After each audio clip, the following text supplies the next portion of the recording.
Wings. An alien sci-fi romance. Book 5 in the Colony, Nick series. Written by Demelza Carlton. "You're here early, Mr. Kamen," the receptionist said. "Please call me Wings." "Everyone else does," Wings said, flexing them just a little for emphasis. She giggled. "Yes, but Mr. Wings sounds like a fried chicken shop, and I don't think we have enough chickens in the colony yet to supply a shop like that. I can't remember the last time I tasted fresh chicken." She licked her lips, as if trying to taste the memory. "There should be a special dispensation for kitsunes and fox shifters. Some people just need to hunt," Wings said. The kitsune shrugged. "Oh, we find ways, Mr. Wings. In the absence of chickens, we chase different prey." She twitched aside the collar of her uniform coat, to reveal a dress that shimmered between orange and red, depending on the angle of the light. Wings gave a low whistle. "That dress is far too pretty to wear to the dentist. What if you got toothpaste or something on it?" She flashed a mischievous smile. "Oh, that's why I'm wearing a coat over it. I'll only be here for a moment." I was about to go out, when I realized I'd forgotten to put the instruments in the sterilizer, so I popped in to fix things. "Please don't tell Dr. Fang. He always says how organized I am, and this is the first time I've ever forgotten. I'd hate to disappoint him." Wings mimed zipping his mouth closed. "My lips are sealed. Especially when you came back after hours to take care of things. I'm in awe. I'm late so often lately, I'm beginning to wonder how anyone manages to get to things on time." She beckoned for him to follow her into the surgery. "Yet you're early today. Maybe that's the secret." Wings shook his head as he settled into the dentist's chair. "More an act of desperation. I figure if I'm early to my appointment, maybe I'll manage to be on time for work. My boss said if I'm late one more time, I'll be out of a job. He didn't even believe I had a dentist appointment today. He sounds like a complete asshole. Not like Dr. Fang. Perhaps it's time to look for a new job." "What is it that you do, Mr. Kamen?" Wings grimaced. "I'm a laborer at the space docks. I don't have fancy qualifications like you and Dr. Fang. I'm big and strong and good at operating machinery. Just like 100 other guys who want my job, who can actually get to work on time apparently." "Well, the good news is you're his first patient of the night, and he's never late, so he'll have you out of here in plenty of time to make it to work. Your job is safe, for tonight at least." She patted his shoulder. "Having a good, stable job is important when you want to find your fated mate." Wings laughed. "Is that what you're hunting for? A mate?" She inclined her head. "Of course. The greatest hunt of all. The one person in the universe whose soul entangles perfectly with your own. Do you not believe in fated mates, Mr. Kamen?" He forced out a smile. "I believe some people have them, but not me. As you say, who'd want a man who can't keep a stable job? But you're such a lovely person, Mr. Kamen. Surely there must be some way you can make it to work on time?" Wings shook his head. "I try, but it's just so hard to keep track. I mean, I live in the Nix Dome, which is fine, and the space dock is open to space, so that's fine too.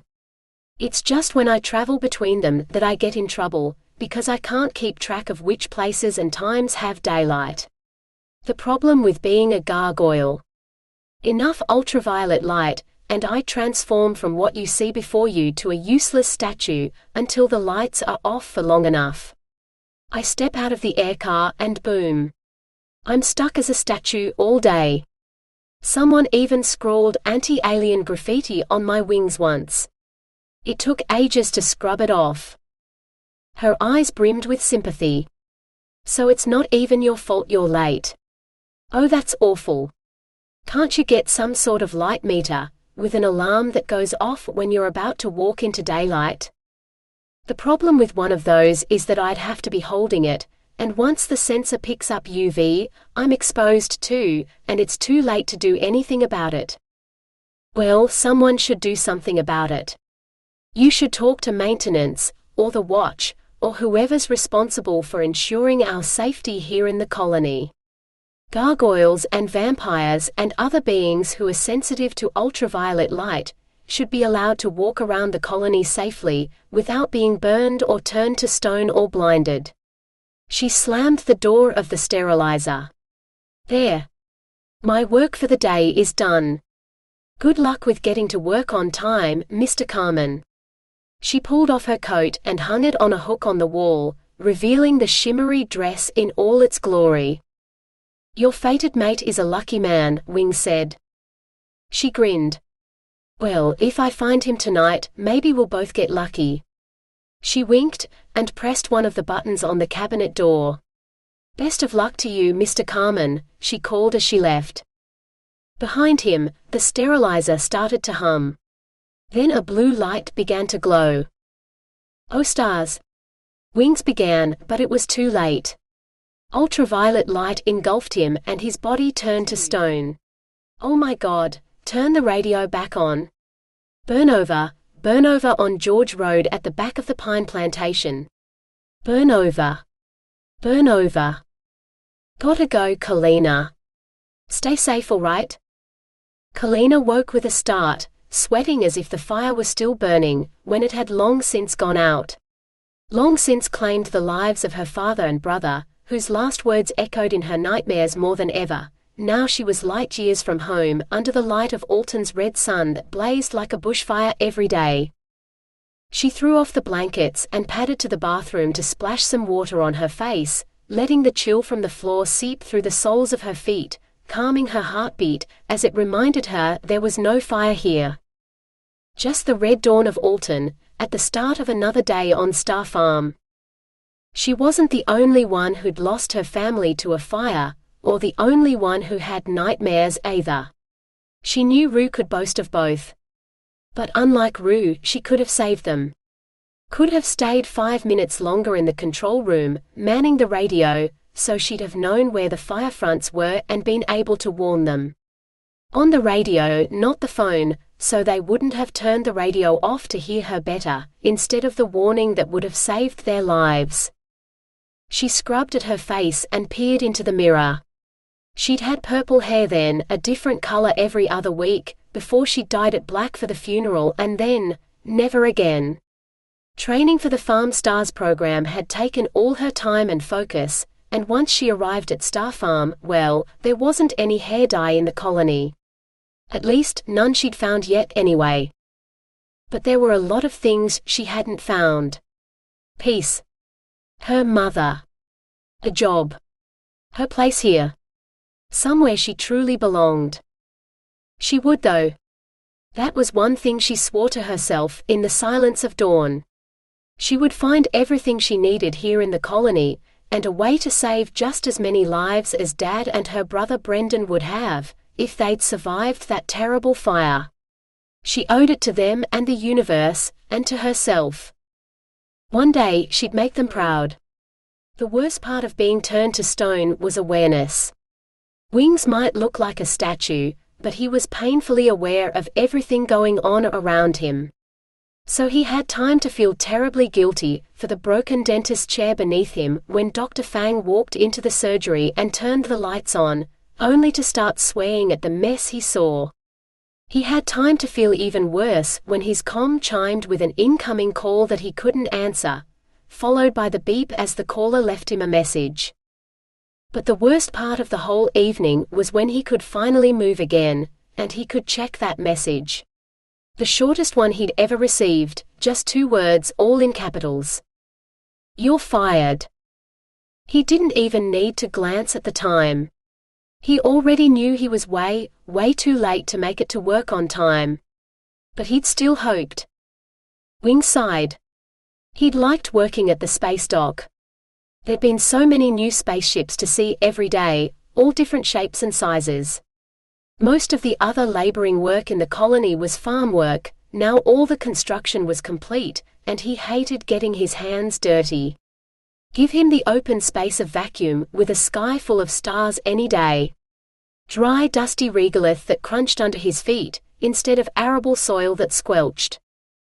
Bad news? Dr. Fang asked.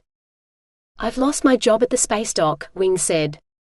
My boss was an asshole, but I did like working there. Fang frowned. I can have a word to him if you like. It's not like the faulty lighting here is your fault. I've put in a request to maintenance, and they said they'll send someone over soon, so it doesn't happen again. Wing smiled and shook his head. Kind of you, but I'm not sure even a vampire dentist would scare that guy. He's part troll. Credits, or the lack of them, scare everybody, Wings. I'm not just a dentist. I happen to own a shipping company, one which moves a considerable volume of freight through the space dock every week. We've mostly used the dock's laborers for loading and unloading up to now, but I've been considering hiring a dedicated workforce for my company alone, particularly now the schedule's so regular. Perhaps now is the time. Wings seriously considered it. His receptionist said he was a good boss, worth coming back to do overtime for. Then again, it wasn't like he really needed the money. The colony had given him an apartment, and he didn't need food like other people, so his expenses were minimal. Maybe he could take a few weeks off, and focus on his art for a little while. Something would come up. It always did, even if it was farming. Thanks for the offer. I'll keep it in mind. When will I need to let you know? Fang tilted his head. A month maybe. I'm a little short on ready credits right now, after an unexpected private expense wiped out all my savings, but after next month's invoices are paid, I imagine I should be able to pull together the funding to field a small team. We'd have to hire the existing equipment though, until we could commission new loaders just for our fleet. Yes. Let me know in a month, so I can start the process. Wings nodded. Will do. Dr. Fang rubbed his hands together. Now, are you ready for your checkup? Kalina still wasn't used to having a tablet, so when hers chimed with an incoming message, it took her a moment to work out what the noise was. It was from Emergency Services. She hugged the tablet to her chest, hardly daring to hope. It was probably just a generic response to receiving her application, nothing more, she told herself. Applications had only closed yesterday, and they couldn't possibly have reviewed all of them yet.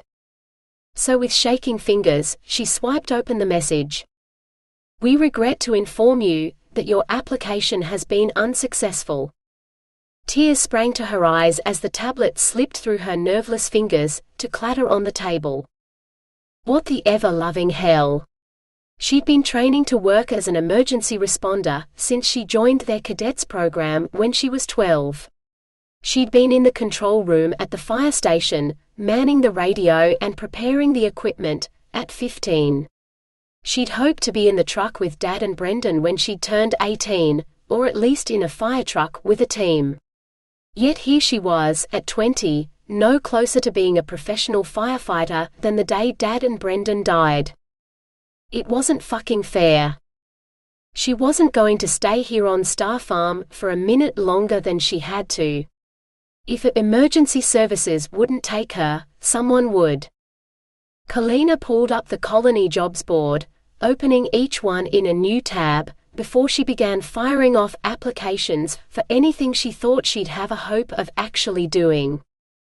Fruit picking. Loading freight in the space dock. Aircar driver. Lab technician. Watch officer. Cleaner. Maintenance worker. Bartender. She applied for all of them and a bunch more too. Then she went into the training database and applied for a load of things there too. Because, one way or the other, she was going to save people's lives whether they liked it or not, and there wasn't anybody who needed saving here on Starr Farm. Out there in the colony or the greater Alton system, she could actually make a difference, and she intended to. Starting right now. The moment Wings stepped out of Fang's door, his comm chimed again. Probably just his old boss, wanting to shout at him for being late. An old boss Wings never had to listen to again, seeing as his last message had been pretty bloody clear. Yet he couldn't bring himself to ignore the call entirely. Good thing too, because the call came from someone he'd least expected. "Hercules, is that really you?" Wings exclaimed, not even bothering with a hello. "In the flesh, finally here in the colony. Can you believe it?" Hercules said, with no time delay at all. He really was on the surface of New Hope. "Not until I see you. You got time for a drink?" "All the time in the universe. How about the first shot cantina?" Wings grimaced. "There are plenty of better bars in the colony than that place. It has a bit of a reputation. Plus it belonged to Hera, which made him avoid it even more than most. You know who owns that place, right?" "Me, as of this week. And if it's as bad as you're saying, then I definitely need your help. Remember when we talked about owning a pub together?" Wings remembered, but they'd talked about a lot of things. Impossible futures, mostly. What with Hercules being the stepson of the Alton system's most feared mafia boss, and Wings being, well, his father's son mostly. His father being one of Hera's loyal enforcers, but he'd also made Wings swear never to follow the same career path. "I still like the idea of stealing a ship and becoming space outlaws, stealing from the rich and giving to the poor, better," Wings said. Hercules laughed. "Well, if we do well with the pub, we'll be able to buy a ship and do that next. Come to the cantina with me. Have a drink, and help me decide what we're going to do together. Because I can't do this without you. Who are you working for now? Do you have to give notice? Because I won't lie, I need you today and I'm not above name-dropping to get them to let you go sooner." Wings sighed. Of course Hercules wouldn't see anything wrong with saying Hera wanted him. He was part of her family. Whereas his own father would never forgive him. "Actually, you're in luck. Today was my last day of work. I'm free as a bird and all yours. First shot cantina, huh?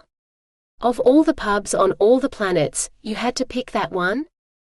"It was a gift from Hera." Of course it was. The woman had once served basilisk eggs to someone who'd betrayed her, and watched as the enraged mother basilisk crushed every bone in the man's body before devouring him alive. His father said the screaming had haunted his nightmares for a week after he'd witnessed it. But just as his father had stood guard between Hera and the basilisk, just in case something went wrong, Wings knew he'd do the same for Hercules. You couldn't poison a gargoyle, and as for turning one to stone, well, that was just another day for Wings. "Wait until I get there to unwrap it then, yeah? Don't tell me you've forgotten that time someone put scorpions in the wrapping paper." Where they'd found scorpions in the Alton system, Wings didn't know, but he'd also heard about all sorts of species being developed in Eden for terraforming this planet, and the others in the system. "I'm headed over there now." "You're the best, Wings." Hercules ended the call. Wings sighed. Yes, he'd do anything for Hercules, including giving up his name in favor of the one Hercules had given him. The one everyone knew him by now. From Wings the stevedore to Wings the bartender. Finally moving up in the universe, while still keeping his promise to his father. Time for some good luck, universe, yeah? Because if you shit on Hercules the way you've been shitting on me, then we are going to have words. Serious as a supernova, all right? Wings didn't wait for a reply. Not even the universe was stupid enough to do something to harm Hera's stepson. After her sixth "we regret" message of the day, Kalina was ready to smash her tablet against the wall. It didn't matter whether it was jobs or training courses, no one seemed to want her. Well, except the girls here at Starr Farm. Even her own mother, who'd promised she'd sell everything to get a ticket to join her on the Genesis, wasn't here in the colony. Kalina had checked all the colony databases, and even asked that guy from the watch when he'd come to talk to them that night, but there was no record of her here. Like she hadn't made it aboard the Genesis at all. There'd been a disaster with the space elevator and Exodus station, though. Maybe Mum had been stuck on Earth when all that happened. Or maybe she'd changed her mind about coming to space, and she'd decided to stay on Earth, instead of joining her only remaining child in the colony. No. Kalina refused to believe it. When Dad and Brendan died, the Genesis expedition was the only thing that had kept them both going. Mum had pushed her to apply for the Farm Stars program, so Kalina would get training and a free ticket, and they'd only have to pay for Mum to come. Mum loved her so much it hurt. Mum would never desert her like this. Something must have happened. But for the life of her, Kalina couldn't work out what. She knew Eva had a boyfriend back on Earth who was supposed to arrive on the Genesis, and she'd been looking for him too, without any luck, so Mum obviously wasn't the only one who hadn't made it here. But it just didn't seem right. For Dad and Brendan to die, leaving her and Mum with nobody but each other, only to separate them too. The universe had some serious fucking explaining to do, followed by a heap of groveling. Kalina wasn't even sure how a universe could grovel, but if it had stolen her whole family from her, then it had better work out how. It could start by finding her a job, or a course to help her get a job. She hissed out a frustrated breath. Maybe she should apply for a few more, just in case. So what do you think? Hercules asked, half collapsing onto a bar stool as he gestured at the now-closed bar. I think there's something suspicious about the Intergalactic dating agency.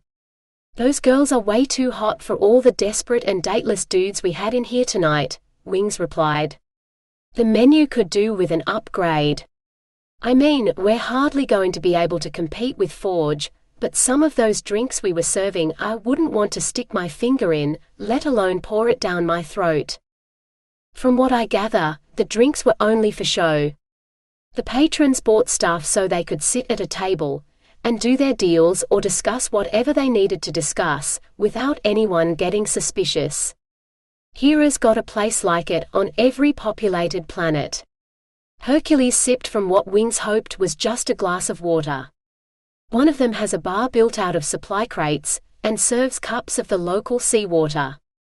It smells like straight ammonia. This cantina is the best of the bunch. And you get why Falcon Hahn called it that, don't you? Wings dipped his head.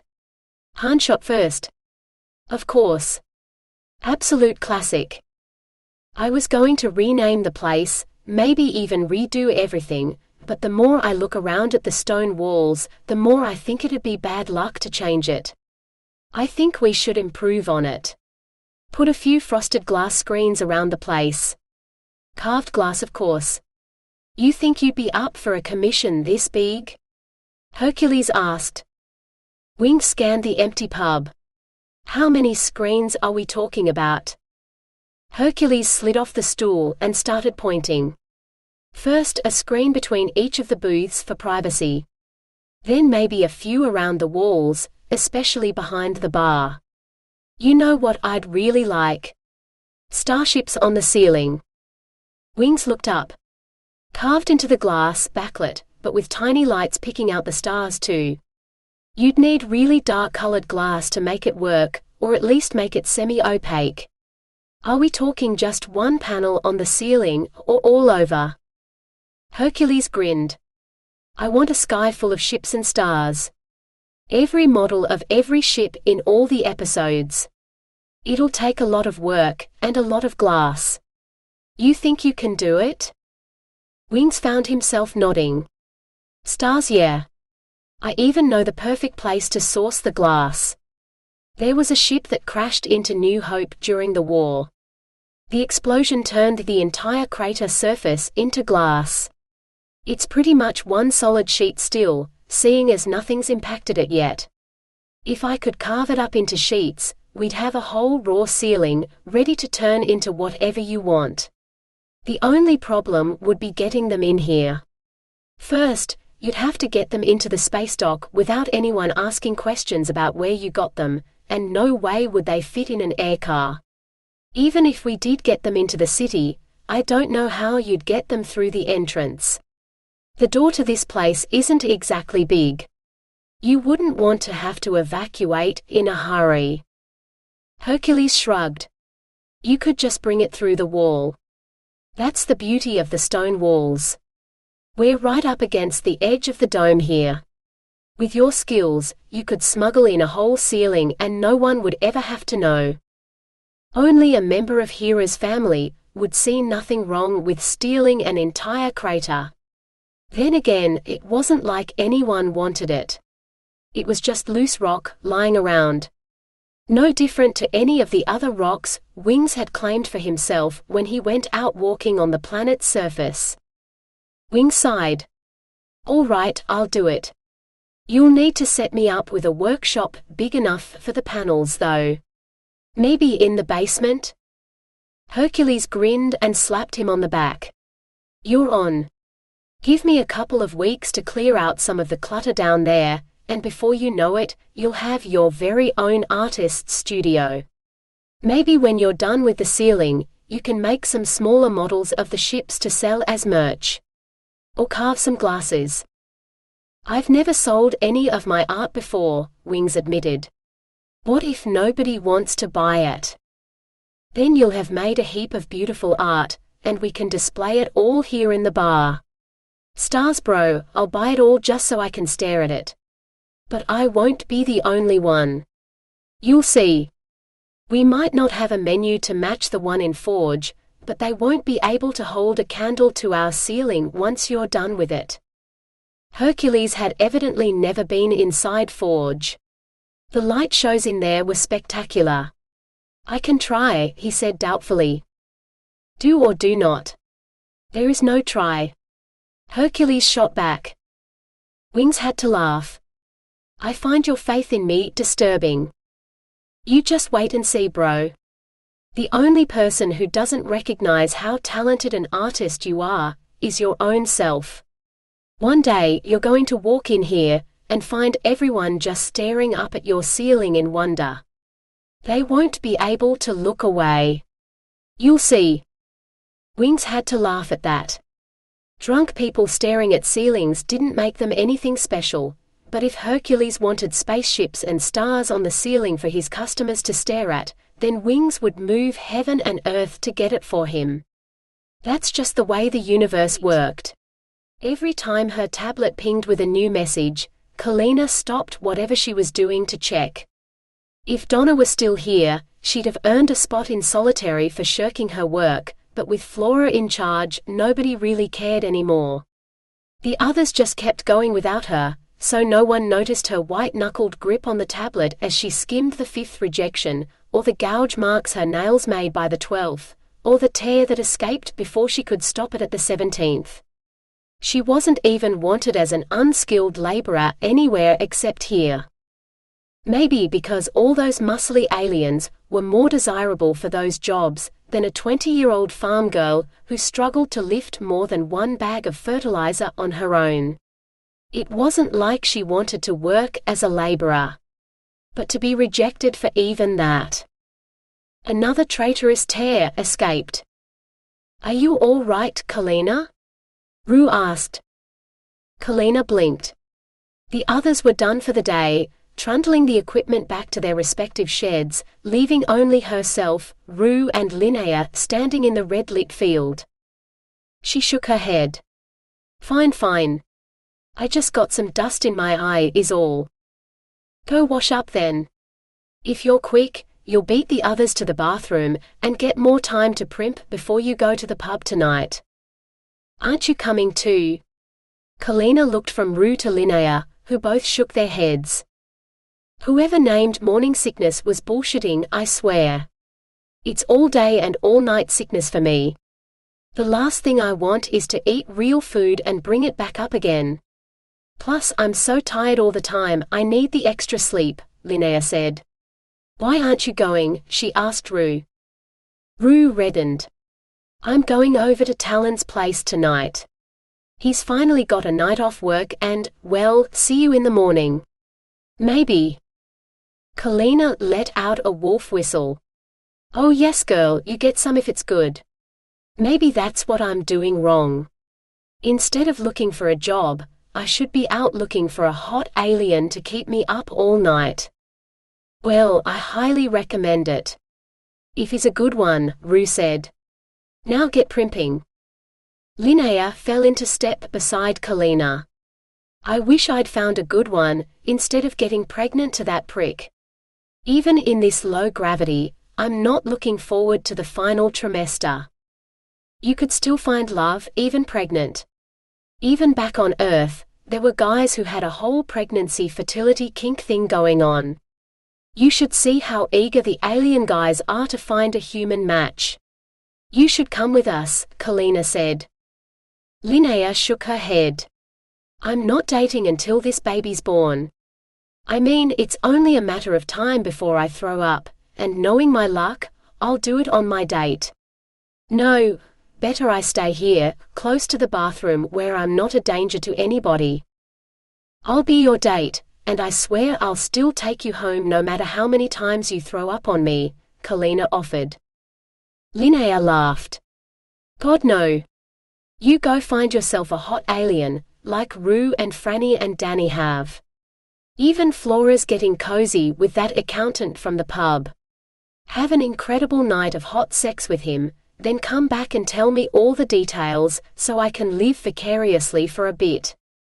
Maybe you'll even distract me enough to keep my breakfast down tomorrow.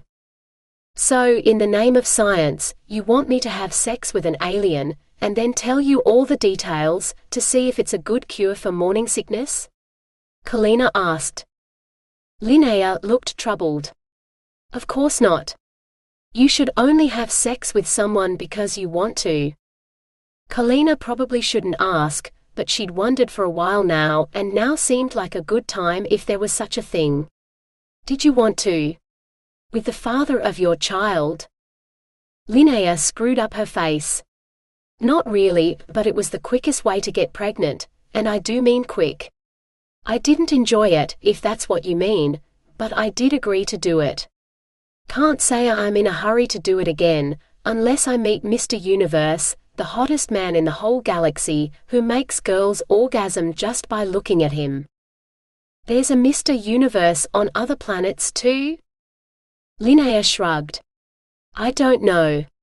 But it would take someone seriously hot for me to want to go to bed with a guy again, and I just haven't met anyone yet I'd even consider. Kalina drew herself up. So, let me get this straight. I have 2 quests tonight. First, I have to find a hot alien guy to have sex with, so I can tell you all about it. But I also need to find out if he has a friend, who's equally amazing in bed and has a pregnancy kink, who will fall in love with you at first sight, and worship your body so thoroughly you'll never leave his bed. Anything else? Linnea's cheeks grew rosy. Well, if you're ticking items off a list, he has to like kids. Kalina saluted.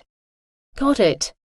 So, when I find your perfect man, do you think he'll mind if we kidnap him and drag him back here to meet you? Or is that illegal here in the colony, too? Kidnapping is illegal everywhere, I'm sure. Yeah, but this is alien abduction. They've been getting away with it on Earth for centuries, so surely a bit of turnabout's fair play? Linnea swatted half-heartedly at her. Shoo. Go get ready and have a great night.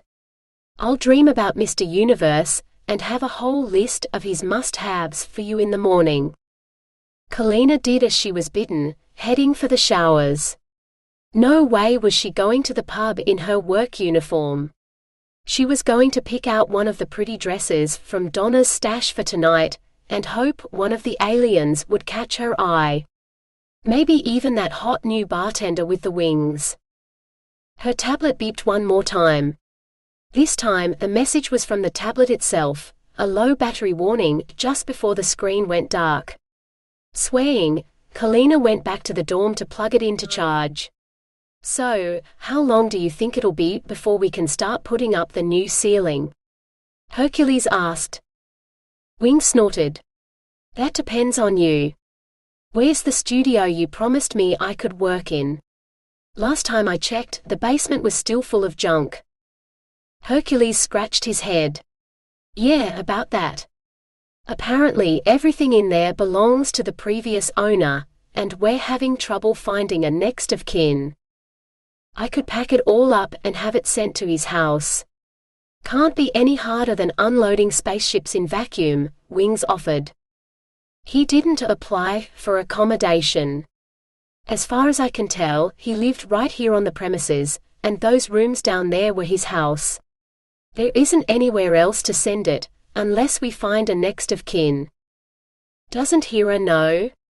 Hera knew who everyone's family was.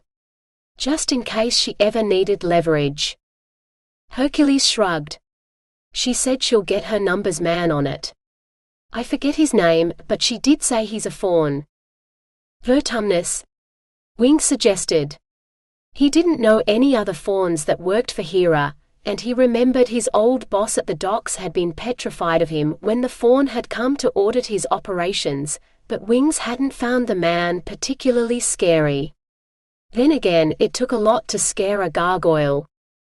Another shrug. "I call him horns because they're the first thing you see. Great big curled." He gestured with his hands. Wings could only laugh. Hercules was terrible with names. Hence his own. "I don't want to know what you call your wife." Mostly because she had the most amazing rack that Wings had to studiously keep his eyes away from. Hercules frowned. "Her name, of course." He shook his head. "But we're not talking about my wife. We're talking about the ceiling. When can you give me the stars?" Wing sighed. "When you give me space to work on the glass. I've cut the crater into manageable pieces, but there's no point moving them until there's enough space in here. Clear out the basement, or find me some studio space somewhere else, and I'll carve all the glass you want. Maybe Hera has some spare warehouse space down by the space dock. Then it'll be easier to ship out Han's stuff when we do know where to send it." Hercules nodded, then jerked his head toward the bar. "You got a customer." Hair so fiery, for a moment, he thought he was staring at a fire elemental, until he realized she was human. Short, but not small, with a determined expression that said she didn't take shit from anybody. Wings liked her already. "What's in the palmy?" she demanded. Wings glanced at Hercules. "Protein," he said smoothly. She raised a flaming eyebrow. "Care to elaborate on that?"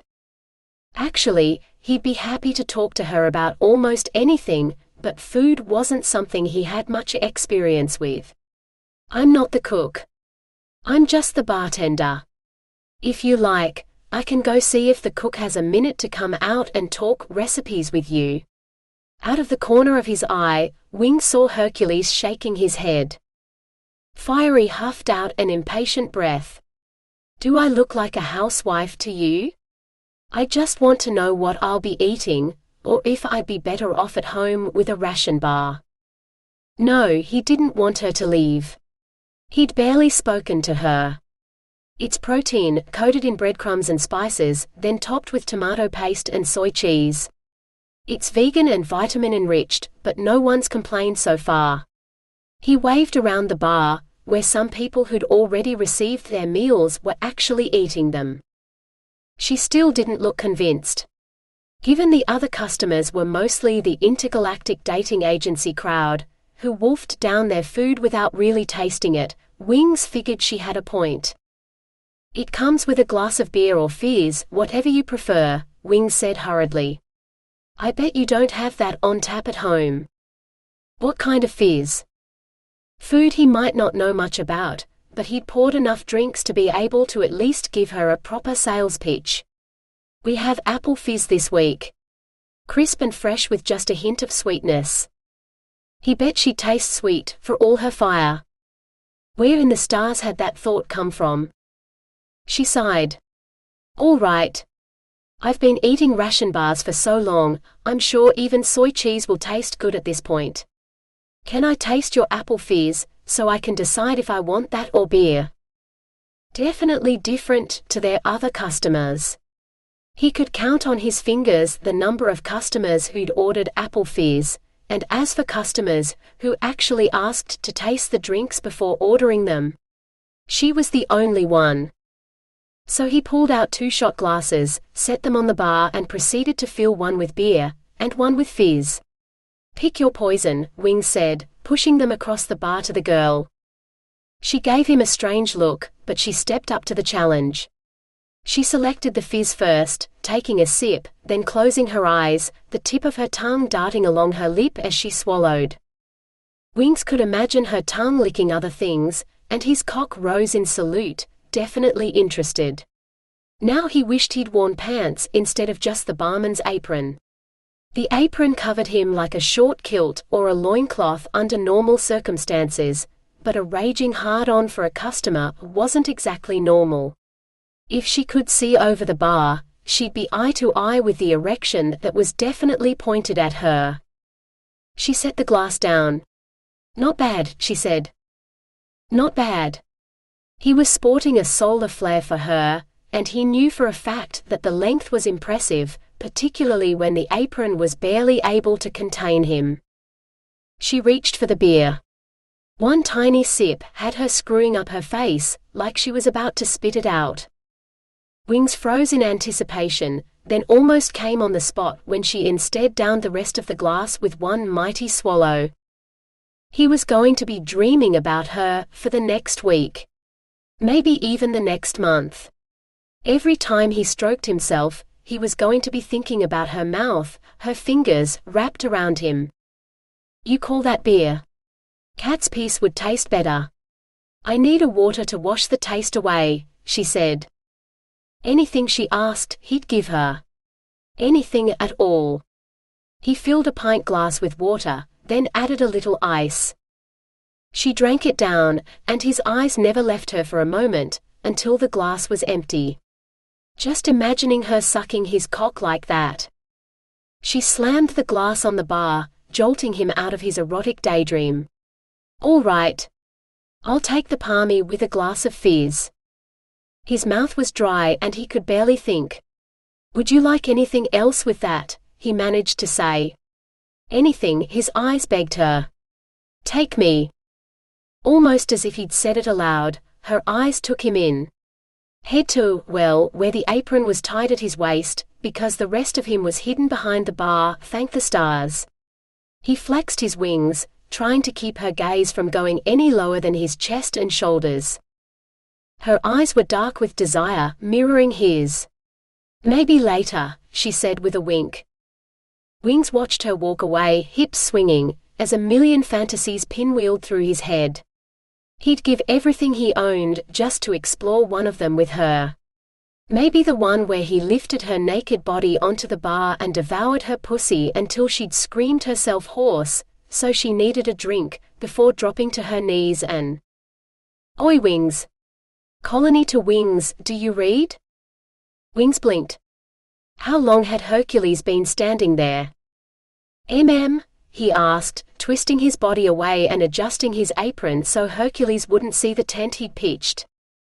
But Hercules was staring toward the back passage. I'm just going out back to help Hebby with something. There should be enough parmas to cover existing orders in the warmer, if you could serve them up. You'll be all right up here alone, won't you? She needs me. Hercules hadn't noticed his arousal, because he was sporting a semi of his own. Envy stabbed Wings in the gut, low and brutal. He wished he had more than fantasies to keep him warm at night. What he'd give for a wife like Hercules had, someone to have a quickie with whenever you could steal a moment, teasing tastes until you could go to bed and spend the whole night having an orgy of orgasms, one after the other, every night. Sure. You go help your wife, Wing said. Hercules didn't seem to notice the slip, as a dreamy smile spread across his face. Oh, I will. Kalina looked around, but there weren't any free tables. Vegan palmy night sure was popular. Maybe the other patrons didn't know it was vegan, and thought their meals contained actual meat. Then again, after a year of eating nothing but ration bars, she wasn't sure she remembered what meat tasted like. She wondered what the bartender would taste like.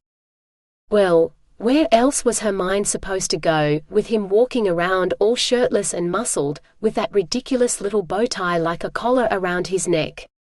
She supposed it was hard to wear a shirt when you had wings on your back, like he did.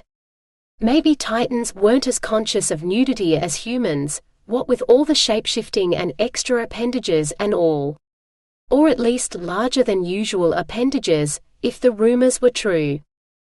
Some of the other girls had actually slept with aliens on the Intergalactic dating agency nights, but Kalina hadn't been able to bring herself to do it. None of the guys had actually been attractive enough for her to want to, so she'd made sure they had plenty to drink, so that when they staggered back to the coupling pods with her at the end of the night, under Flora's watchful gaze, they'd barely laid down before they passed out drunk. Well, the alien guys had.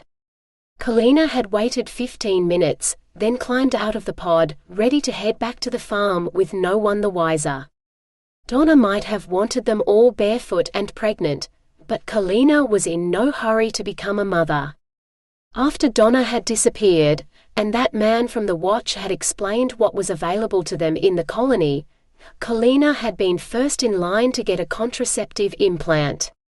Just in case she found someone she wanted a roll in the hay with. None of the agency guys had been worth a second glance, but when she'd laid eyes on the new bartender, she was pretty sure her skimpy knickers almost evaporated on the spot. Wings and a six-pack definitely did it for her. If he had a massive alien cock to match. God, what'd she do for a bit of deep dicking right now? The hot barman had definitely been interested. Maybe she should forget about dinner and ask him when his shift finished, so she could go home with him. Probably not before this place closed though, which was hours away. She should probably find a seat, have some dinner and a few more drinks, and then ask him. But first she had to find somewhere to sit. She scanned the room again. Still no empty tables, but there was an empty seat across from a nervous-looking guy she'd never seen before. As she slid into the seat across from him, she realized why. "You're human, aren't you?" she exclaimed. She'd only seen alien men here at the speed dating nights. Come to think of it, she hadn't seen a human man since before they'd boarded the Genesis. The man straightened, almost preening. "Of course. So are you, right?" Kalina nodded. "What's a nice girl like you doing in a place so full of aliens?" The last word came out in a hiss, like it was the worst insult he could possibly use for the Titans. Then again, aside from the barman, she didn't care for the bar patrons either. Kalina shrugged. "I haven't been to a palmy night in a pub since before we left Earth." "Is it good?" she asked, pointing at his empty plate. He shrugged. "Not bad. I've had worse." As if on cue, her plate arrived and it smelled surprisingly good. She thanked the server without looking up and dug in. "I'm Clive, by the way." "And you are," he said. She swallowed. "Kalina. I work at Starr Farm. Until I can find something better, at least. What about you? What do you do in the colony?" A strange smile lit his face. "Oh, not much. Helping and saving people, mostly." Kalina's jaw dropped. "You work for emergency services. Tell me, how did you get them to give you a job?" His eyes darted around the room as if he was searching for something, or someone. "I can't really stay and talk. Maybe if you came with me, I could." Kalina shook her head. No, I'll buy you another drink. Please. I worked for the volunteer fire brigade back home on Earth, with the intention of going professional as soon as I was old enough, and I'm dying to find a way into emergency services here.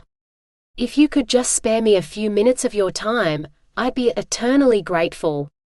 She batted her eyelashes at him, hoping it wouldn't be too much, before jumping up to sprint over to the bar. She had to force herself to keep her eyes off the hot barman as she ordered a beer. I thought you didn't like the beer, he said as he filled the glass. I don't, but the guy I'm sitting with does, and when he said he might be able to help me get a job, I said I'd buy him a drink, so. Which guy?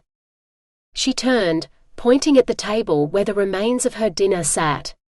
But Clive was gone. He was right there. A boom rumbled beneath her feet, hot air sending her skirt fluttering. Like a hot summer breeze, only there was no such thing here under the dome.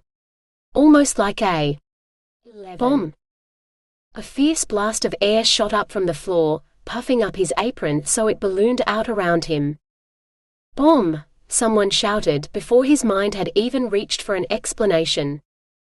Before Wings could think, he grabbed the girl and pinned her against the wall behind the bar, covering her body with his, as he wrapped his wings around them both. What in the stars do you think you're doing? She said as she struggled against his grasp. Saving you, Wings said. I don't need saving, you idiot. I can save myself, she snapped, shoving at him. Perhaps she was right.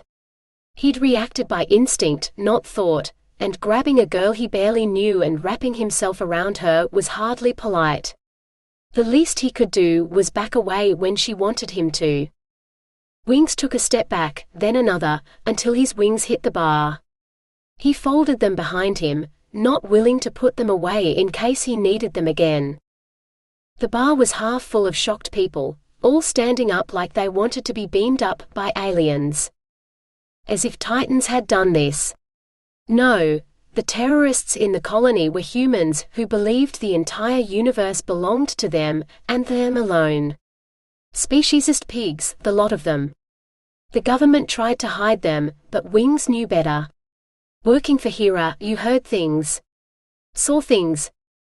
Things you wished you didn't know, like how Hera collected weapons from salvage and then sold them to these stupid terrorists.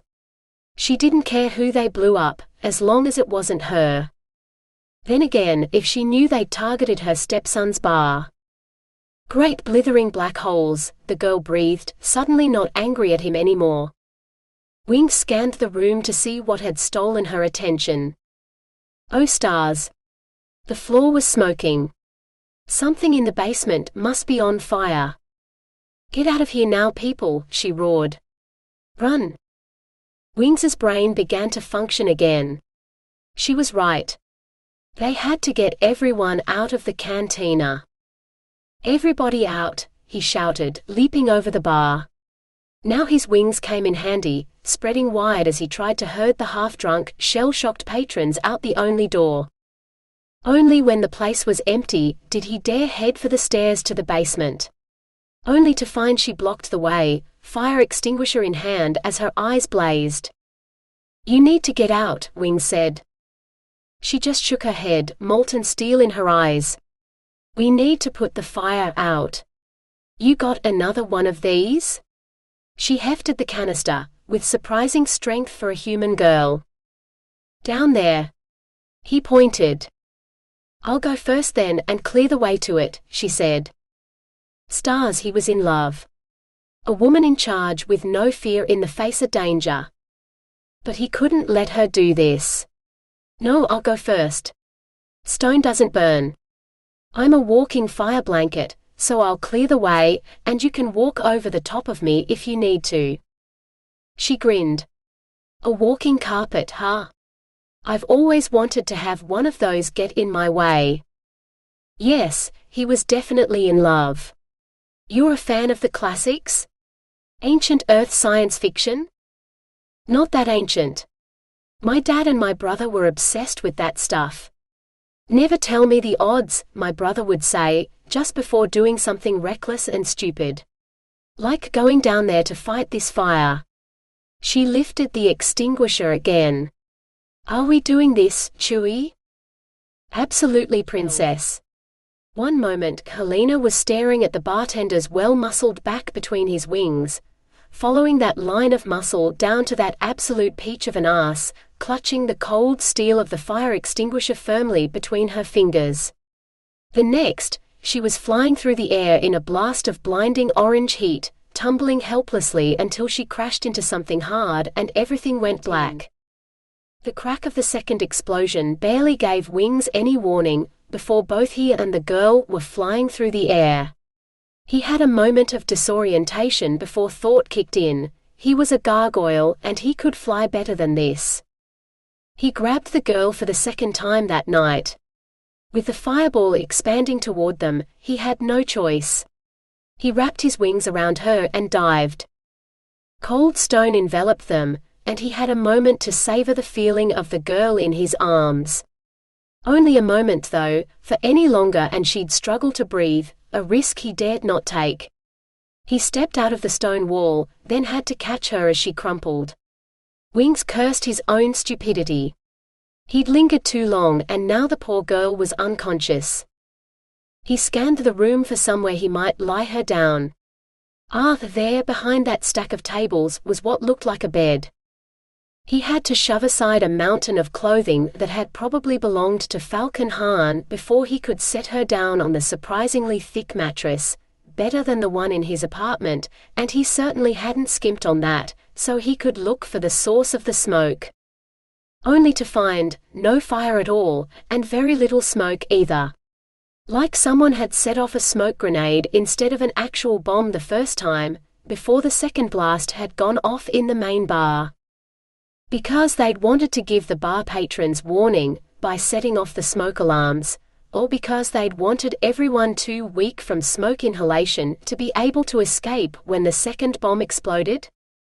Wings wasn't sure, but he knew the only way to find out was to head back up to the main bar and take a look for himself.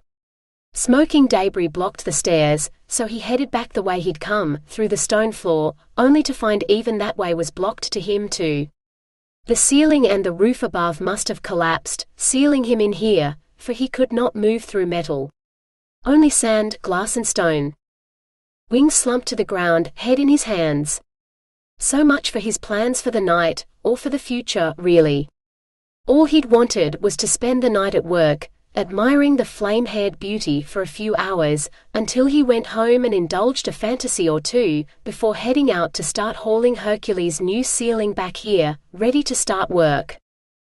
Now Hercules didn't need a new ceiling so much as an entire new building, and the girl he'd daydreamed about was now unconscious in a dead man's bed, no thanks to him, and when she woke up she was going to be rightfully pissed at him for his half-assed attempt to save her, when she'd probably have done a better job at saving herself.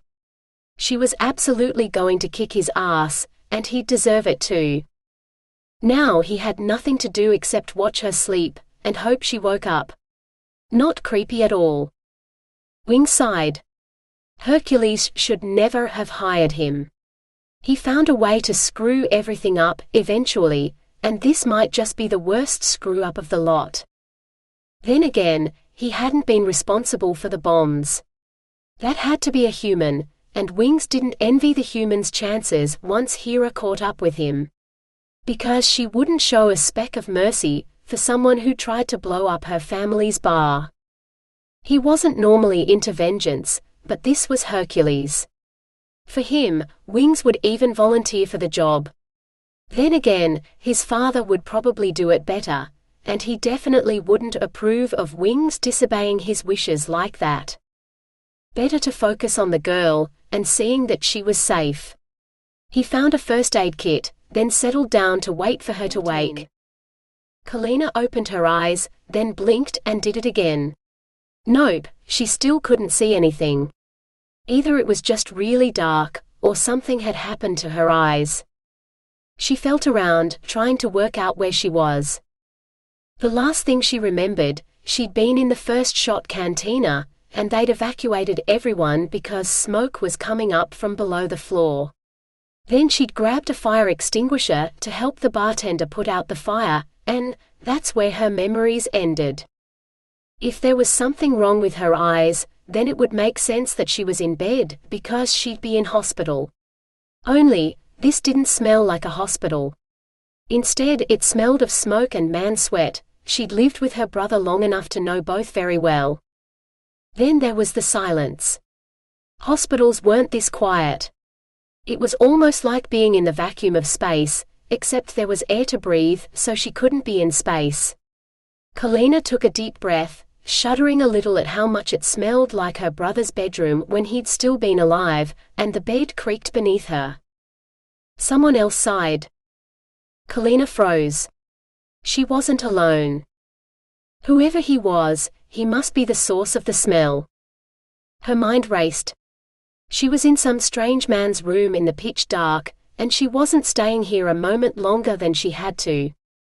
She sat up, feeling her way to the edge of the bed before setting her feet on the floor. Her head swam a bit, but the darkness made it easier to bear.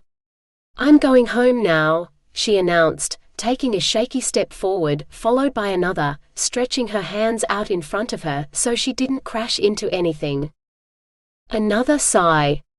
"You can't." He sounded resigned. Kalina glared at where the voice came from. "Wanna bet? You can't keep me here. I came to the pub with my friends, and when they realize I'm missing, they'll send out a search party to find me. They'll call the watch, and make you regret kidnapping me. But if you let me go right now, we can all forget this ever happened." A chuckle. "Well, they all got out safely because of you, before the pub collapsed and we got trapped here. I hope you're right, and the watch and emergency services and whoever else responds to stuff like this get us out soon." He sniffed. At least there was still a bed. Hercules said he'd clear all this out, but it's a good thing he hadn't yet. "Were you injured in the blast?" "I have a first aid kit." Kalina snorted. "Fat lot of good that'll be in the dark." "Oh, that's right. You're human. You can't see in the dark. Which would make you a Titan, then." "Of course. Now, let me see what I can do."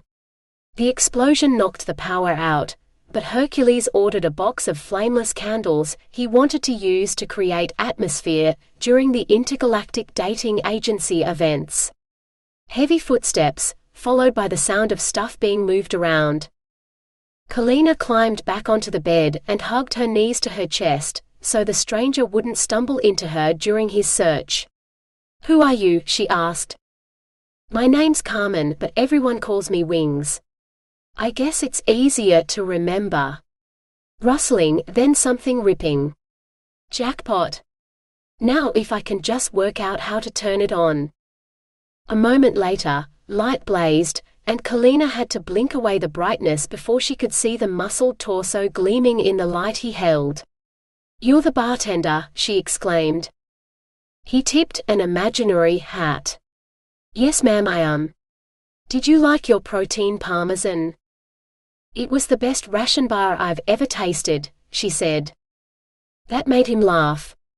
"I'm not sure if that's a compliment or an insult. Good thing Hercules and his wife aren't here to hear it. She's the one who cooked them. I've lived on nothing but ration bars for the last year. Sure, they might keep you from starving to death, but sometimes I wonder why I bother. If they were smothered in cheese and sauce like your boss's wife made them, I wouldn't mind mealtimes anywhere near as much." "Are they really that bad?" "Haven't you tasted one?" she asked.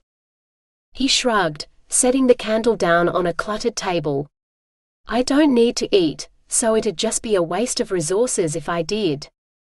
Her head spun. How had she not known that? So how do Titans survive then, if you don't need to eat? Photosynthesis? That only made him laugh harder.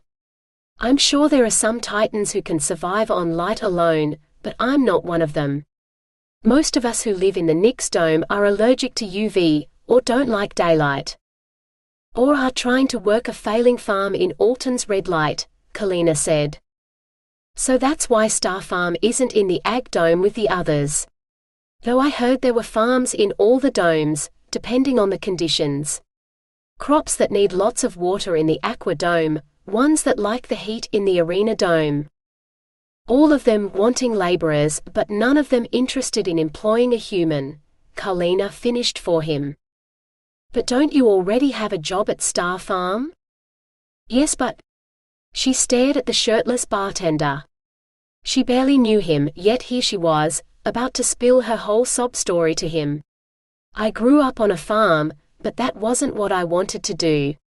I was training to be a professional firefighter. I was in the State Emergency Services Cadets program, and because we were in a rural area with volunteer firefighters, I was allowed to help out at the fire station during bushfire season. Preparing and loading equipment, manning the radios. We had an incident controller come down from the city for a really bad bushfire, and she said I was as good as any of the professional radio operators she'd worked with, and I was welcome in her control center any time. She said I should look into training to do her job, even. Then my dad and my brother died fighting a bushfire, and it was just me and Mum.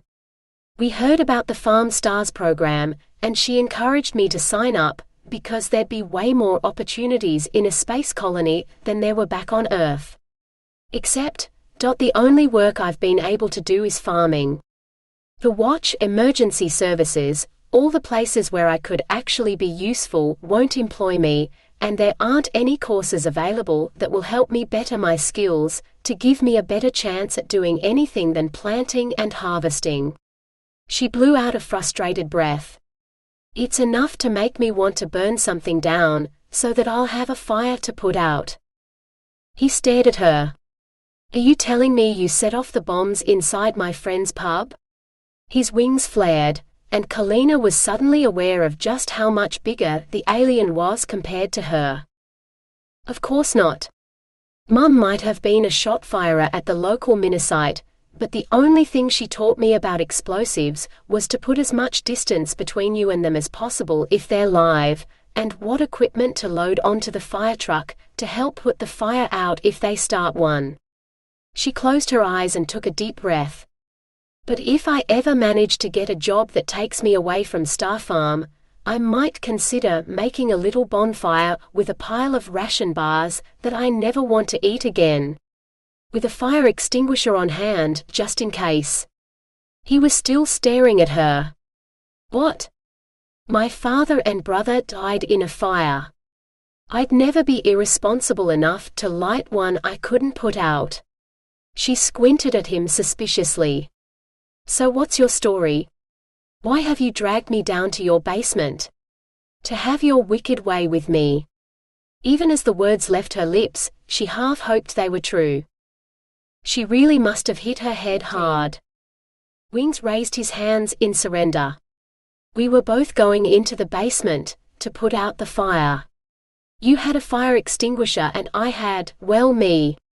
Then the second blast went off and the roof came down.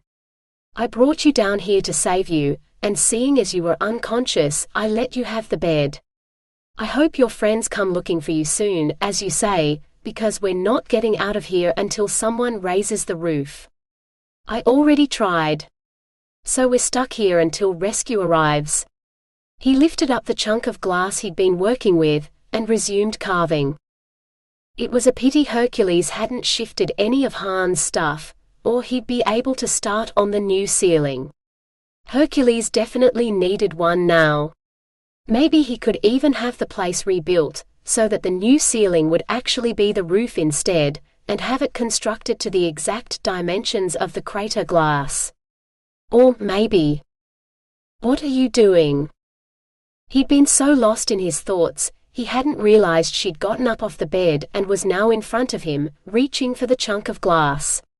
He pulled it away, conscious of the rough edges that he hadn't yet filed down that didn't damage his stone skin, but would definitely cut hers. Passing the time.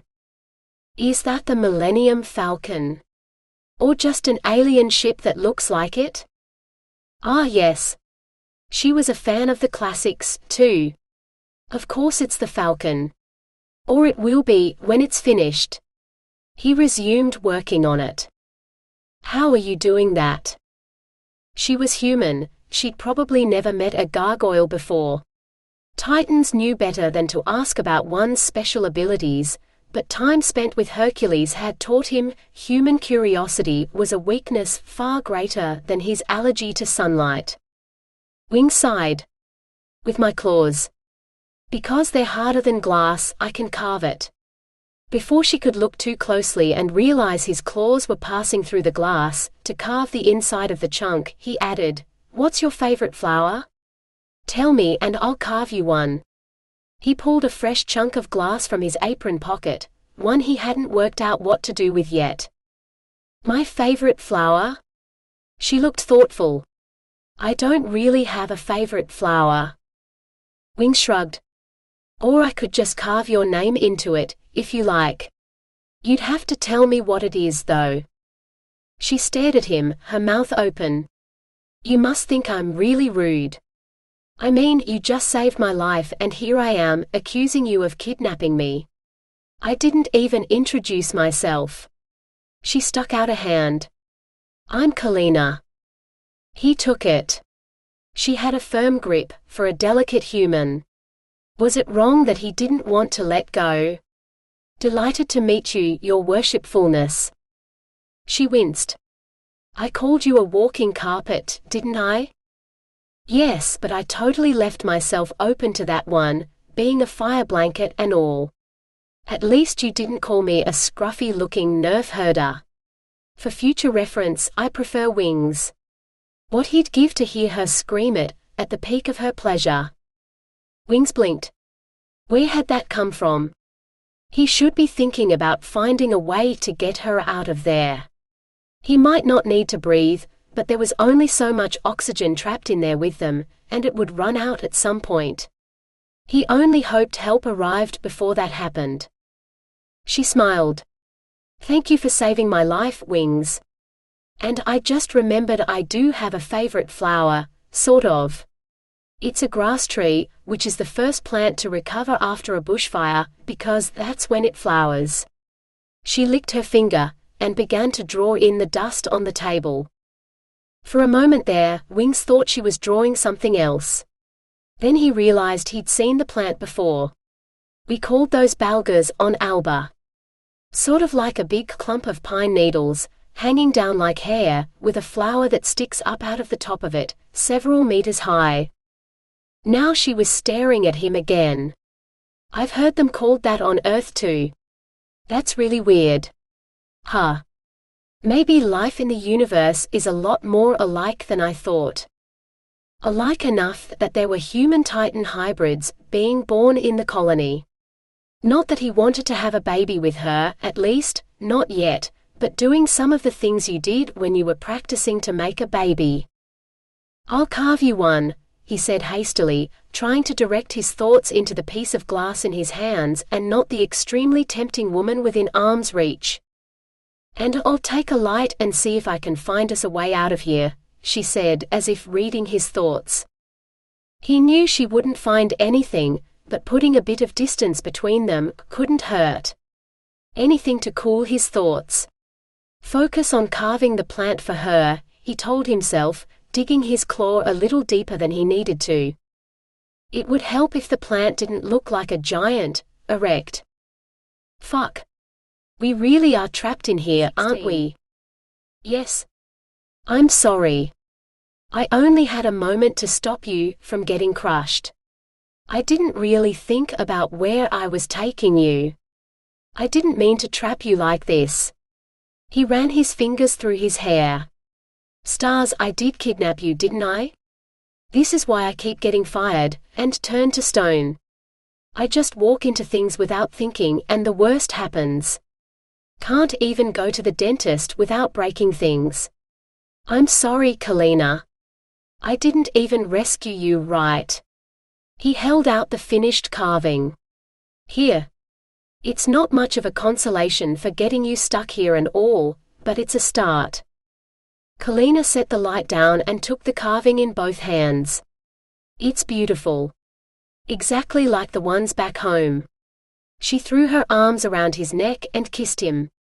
Maybe she meant to kiss his cheek, but he turned his head at just the wrong moment, so their lips met and boom. Like a third explosion, but this one was internal, blowing his mind so he could barely think. He'd never tasted anything as sweet as her lips, and he couldn't get enough. Didn't want to stop. Couldn't stop. Until she broke the kiss, putting much needed distance between them. But her eyes never left his. My brother always said grass trees in flower looked like big dicks, but I could never see it. I mean, no one's that huge. Stars. Her gaze followed his down until her cheeks grew red. Oh. So the rumors about alien appendages are true. You're really, how do you even fit something that big inside someone? It's huge. Wings ducked his head. Gargoyles couldn't blush, but his cheeks sure felt hot. I'd offer to show you, but that would probably fall under having my wicked way with you, or something, which was the furthest thing from my mind when I brought you down here. All I could think about was saving you. He couldn't believe it. She actually laughed, like she didn't believe him. It's true, he said hotly. Yeah, well, that makes you nobler than me. The last thing I remember doing before following you down those stairs was checking out your ass. You do have a fine ass, and your back muscles were worth looking at too. She closed her eyes. Look, you probably think the worst of me now, but I've had a really awful week with an inbox full of rejection messages from every job I'd applied for, and one of the other girls at the farm suggested I should come here tonight and kidnap a hot alien to take to bed. I didn't plan on getting trapped here with you with no way out, or actually kidnapping anyone, but is it wrong that I really, really want to take you up on that offer? If it's actually on the table, of course. Wings couldn't believe his ears. Which offer? He thought he knew, but he had to hear her say it to be sure. Slowly she raised her eyes to meet his. The one where you show me yours and I'll show you mine, and see if we'll fit. You want to have sex with me? He gestured wildly at their surroundings. When we're trapped down here, with no way out, in a dead man's apartment? Yes? She took a deep breath. There's only so much oxygen, and who knows how long it'll take for someone to dig us out. If this is my last night in the universe, then, yeah, I can't think of anything I want to do more than ride your enormous alien cock. She reached behind him, untying his apron and letting it slide to the floor. Holy fuck. Yes, he probably should have worn some pants tonight, but the apron had covered all the essentials, so he hadn't bothered. Now the admiration in her eyes was only making him harder. She licked her lips. Please, Wings. You're the only man in the pub tonight I wanted to take home. Now please. He picked her up, sucking in a startled breath as she wrapped her legs around his hips, rubbing against him. He knew he should carry her over to the bed, but the softness of her body, yielding to him even through her clothes, drove him mad. Instead, he turned and pinned her to the wall, dragging her skirt up so all that was between them was her underwear, which he shredded with a single claw stroke. Then he slid his claws away, not wanting to scratch her delicate skin. She rubbed against him again, harder this time, so slick with wetness it took an effort not to slide inside her. She let out a moan. Wings, please, she begged. He positioned the head of his cock at the apex of her thighs, letting out a groan as her wet heat engulfed the tip. So hot and tight, he'd never believed in heaven before, but this is what he imagined it would feel like. More, she begged. He couldn't resist her. He rocketed home into her core. Oh, he fitted, all right. Like he was made for her so perfectly, filling her to her limits and beyond, rubbing against her clit on every thrust until she was begging for release. But not for him to stop. Oh no. Harder. Faster. More. until she screamed out his name as her first orgasm detonated deep inside her, so powerful all she could do was cling to him. It took a long moment before she could see again and found she was gazing into his eyes, which brimmed with, was that satisfaction? But he was still hard, he couldn't possibly be satisfied yet. I want more, she said, wrapping her legs tighter around his hips. Please, wings. He kissed his way up her neck, until he reached her lips. Then he kissed those too, until she could barely think. Then he started thrusting again, and she couldn't think at all. Only gasp and moan and scream as one orgasm became 3 and then 5, and who was counting any more because the only thing she knew was that she didn't want him to stop. Until he did, stilling inside her as he roared her name, drowning out her own breathless but equally ecstatic scream. You are incredible. I didn't think it was possible for a gargoyle to, well, living stone and all, but you, with you, it's like I'm human. That was incredible. You are incredible. Star's Kalina, I want to make love to you forever. Adoration glowed in his eyes. Yes please, she breathed. The rest of the universe could go to hell right now. All she wanted was Wing's body twined with hers, connected so deeply she couldn't work out where he ended and she began. Didn't care either. Then he frowned. You wanted to ride me. Yes, but... Emptiness filled her as he withdrew, setting her down on her feet, or more accurately, wobbly legs that didn't want to hold her up. Not after countless orgasms from a cock that, how was he still hard? And he almost looked bigger than before, which couldn't be possible. He picked her up and tossed her on the bed, before slamming down beside her on his back with his impossibly huge cock pointing at the ceiling, exactly like a grass tree flower. Huge hands grasped her hips, guiding her into place. You wanted an alien cock too, not a smooth human one, he said, then grinned. Better. She glanced down. Now he had thick ridges all along his length, but she only glimpsed them for a moment before she felt them, slipping inside her, one at a time. Oh stars, that's... The orgasm hit without warning, stealing her thoughts and her words and whatever she'd meant to say. She rode him while he bucked beneath her, his hands firm on her hips as he kept their bodies in perfect rhythm. Perfect for orgasm after orgasm, more than she'd ever had in her life, let alone one night, until she could scarcely stay upright. That's when he flipped her onto her back and took charge completely, pounding into her with an energy she couldn't match, but also couldn't resist.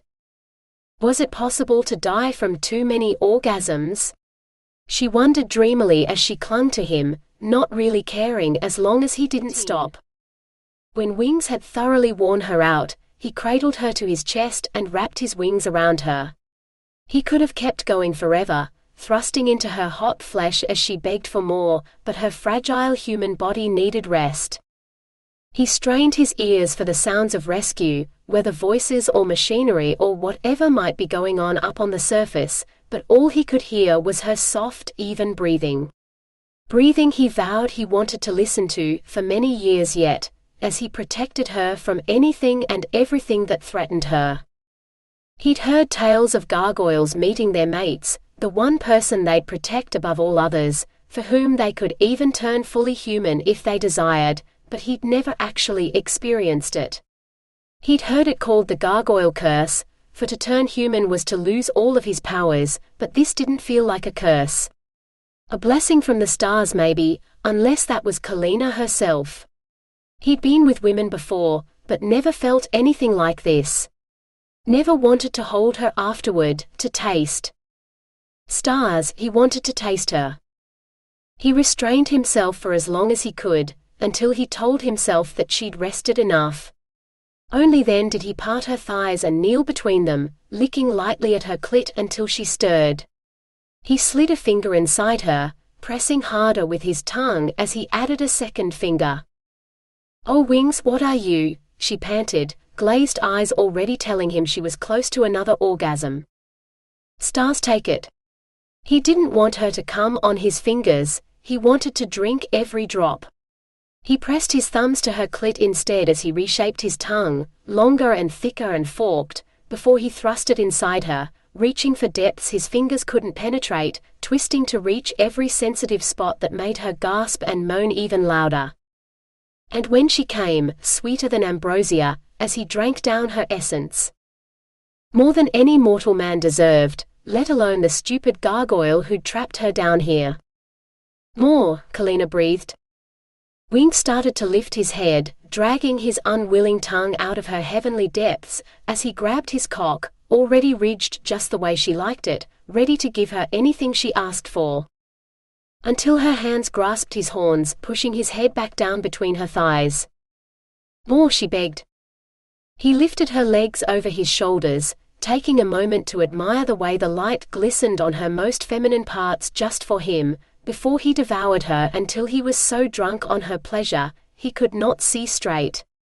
He kissed his way up her naked body until he found her lips, placing a lingering kiss on her mouth before flopping onto the pillows beside her. Oh my God, if I'd known you were this amazing in bed, I'd have jumped you the first night I saw you working here. Seriously, I would have jumped over the bar and tackled you to the floor, not caring who saw me. I mean, I knew Titans had superpowers, but yours, wow. Just wow. Wings grinned lazily. Wait until you see what else I can do. There's more. He chuckled. Well, the shape-shifting bit you already know about.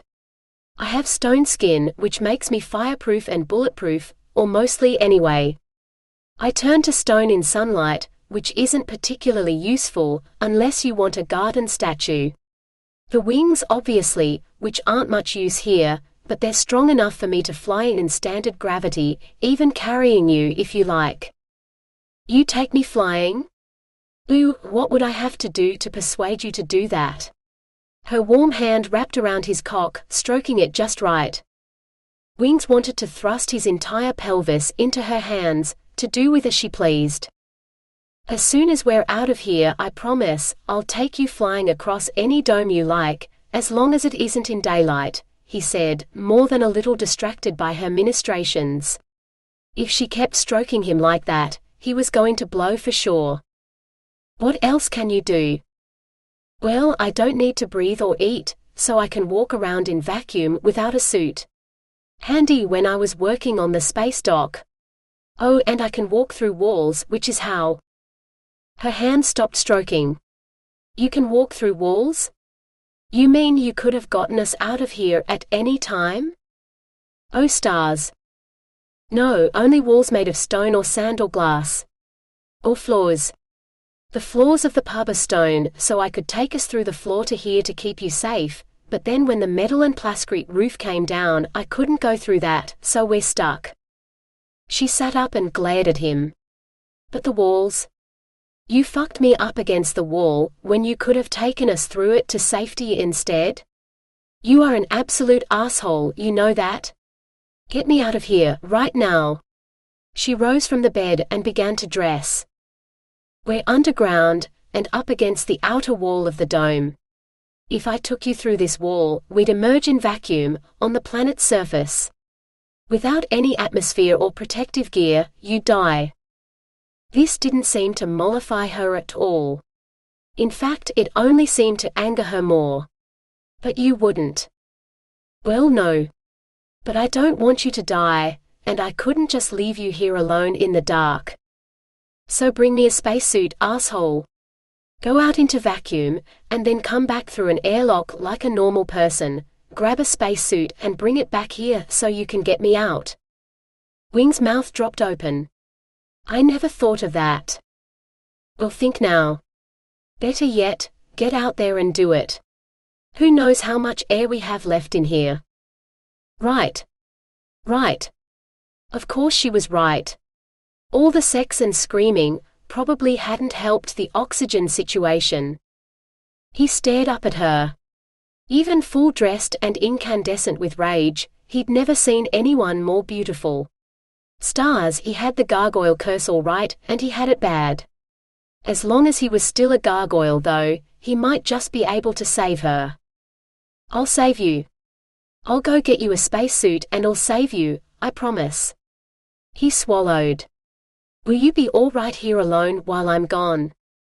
If you don't go, you're the one who won't be all right. I'll find a hammer and smash something to pebbles, she said, her gaze on his groin making it clear what her first target would be. He considered telling her hammers weren't much use against living stone either, but that wasn't really important right now. All that mattered was saving her, and time was ticking. I'll make it up to you, I promise, he said as he slipped inside the outer wall and cold stone surrounded him. Wait, Kalina said, but it was too late. Wings was gone. She shouldn't have taken her frustration out on him.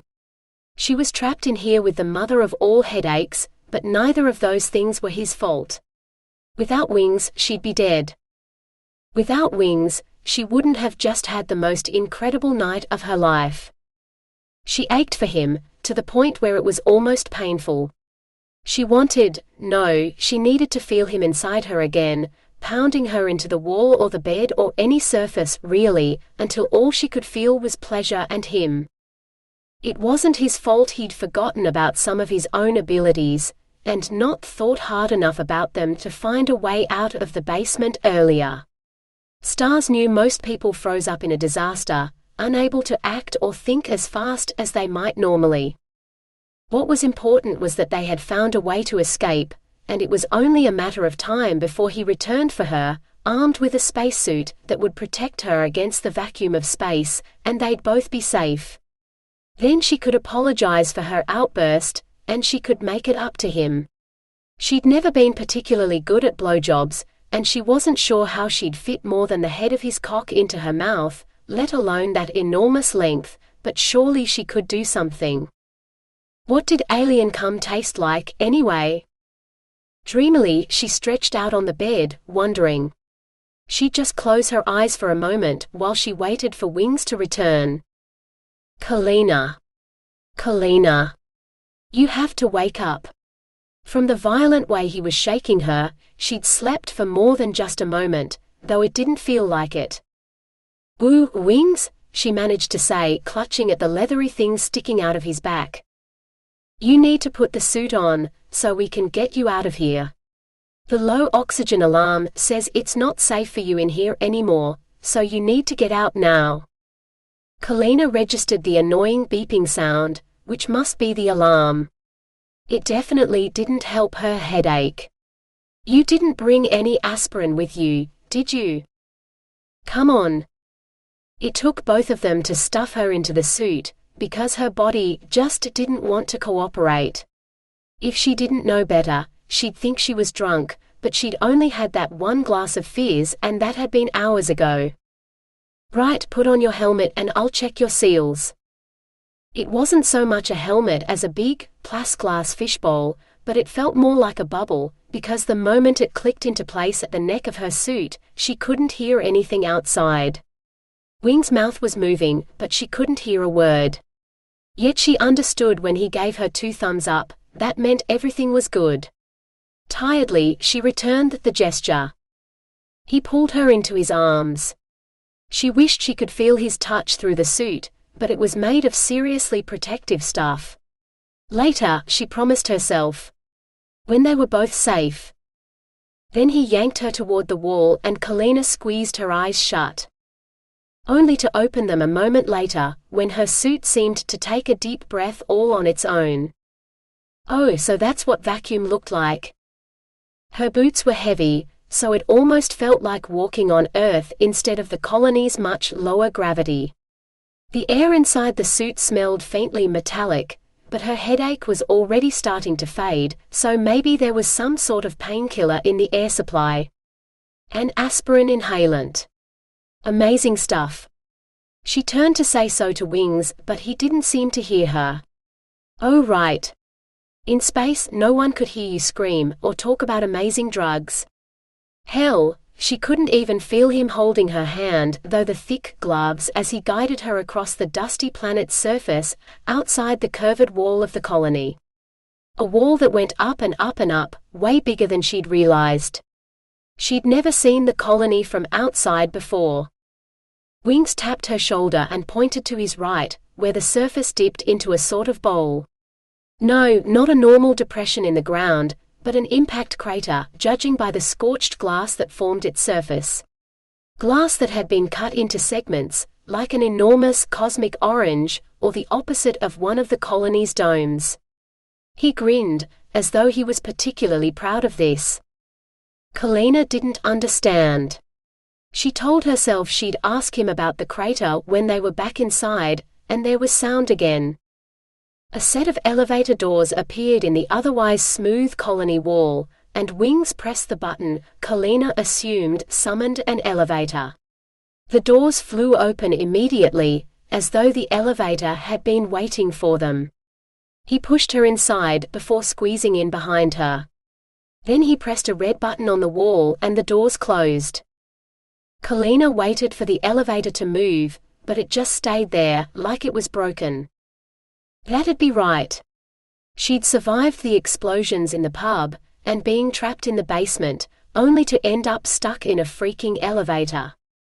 She caught a faint hissing sound, barely on the edge of hearing before it grew louder, not so much a hiss as a rush, like the first gust of cooling sea breeze on a scorching hot summer's day.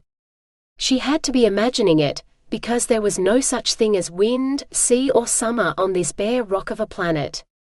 Even inside the colony, there was only the faint breeze from the air circulation systems that allowed them to breathe inside, sheltered from the stark vacuum outside.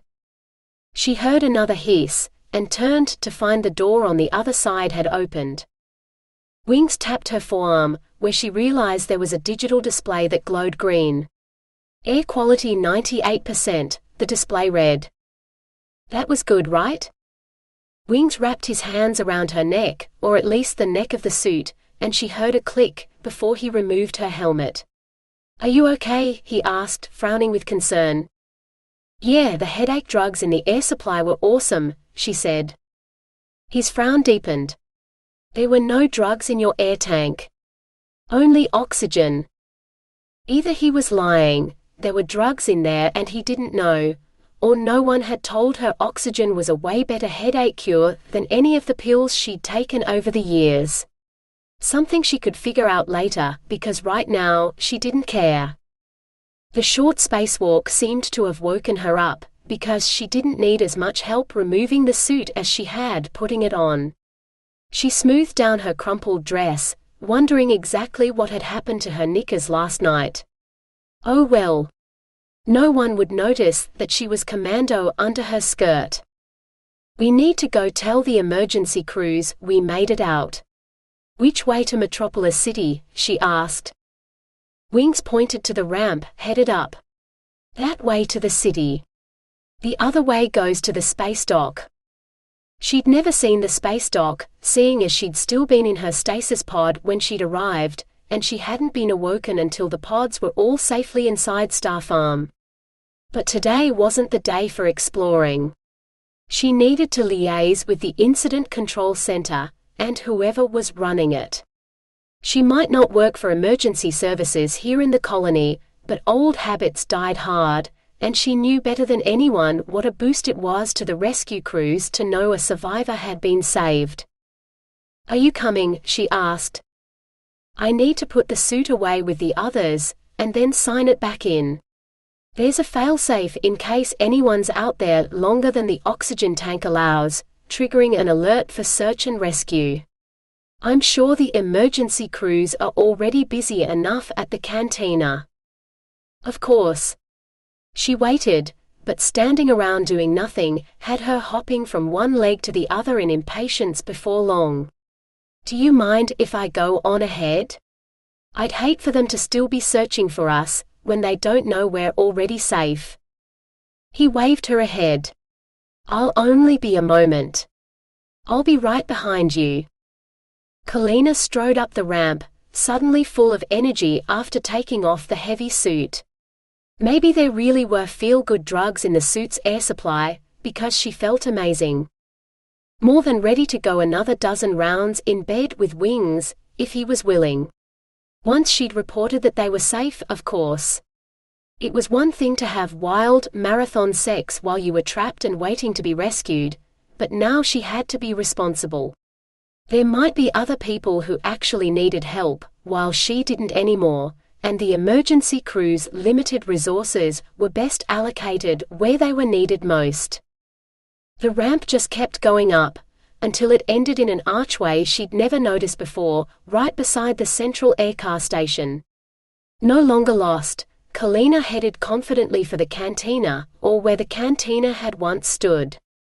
She knew Wings had said the roof had collapsed, but it was another thing to actually see it. The whole structure was squashed flat, bowed in the middle like a giant had sat on it. Silver fencing twinkled in the morning light, topped with caution tape, set up in a wide perimeter like something out of one of those crime scene investigation shows. Well, there had been a crime. Someone had tried to blow the place up, and she and Wings were lucky they'd survived. Kalina scanned the scene with a practiced eye before she identified the person in charge. A woman, holding a conversation with two men beside her, and someone on the tablet she held in her hand. Kalina marched up to her. "You can't be here, miss, it's not safe," one of the men began, trying to shoo her away.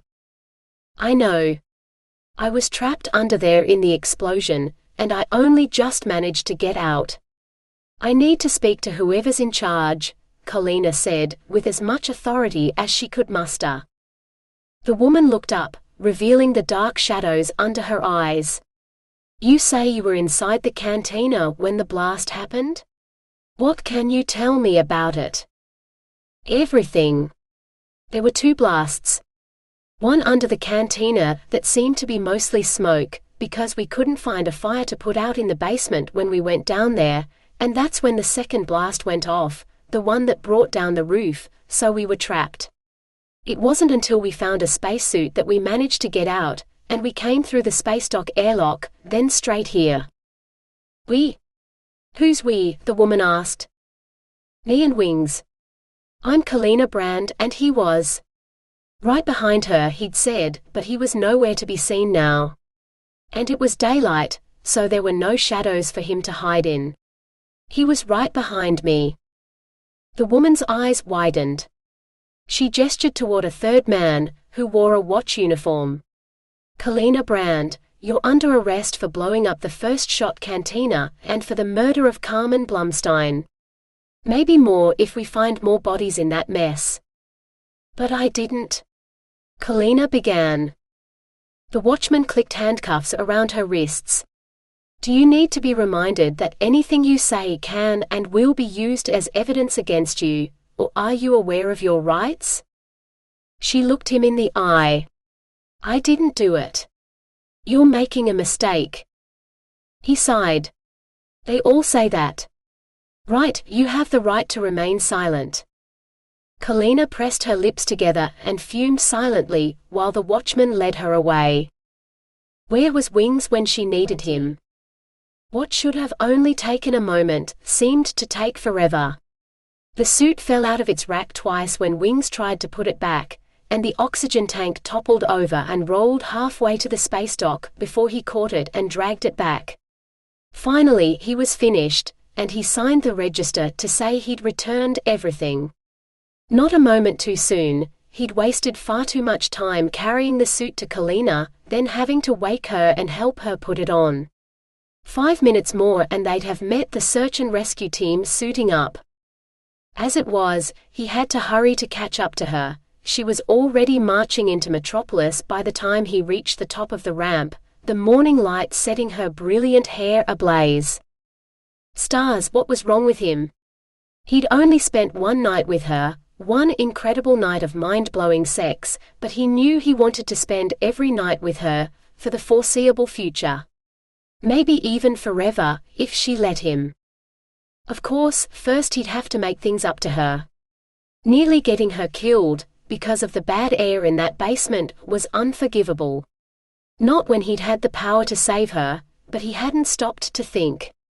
That was the power she had over him, to turn his mind so incredibly blank, he became a blithering idiot. He'd even started to point out the glass crater, where he'd cut out Hercules' new ceiling, until he'd realized she couldn't hear him, and couldn't possibly understand what she was looking at without an explanation. He had to catch up to her. To stay by her side. To protect her. Wings raced through the arch, straight into the simulated sunlight, only to turn to stone, swaying inwardly with words no one else could hear. The watch lockup in the colony wasn't half as bad as Kalina had expected. Oh sure, there was no privacy, with bars everywhere and she couldn't leave, but all in all it wasn't all that different to Starr Farm under Donna's aegis. They gave her water and ration bars, and pretty much left her alone. No one seemed to be able to answer her questions, and as she was the only prisoner, she used her time to catch up on the sleep she'd missed out on last night with Wings.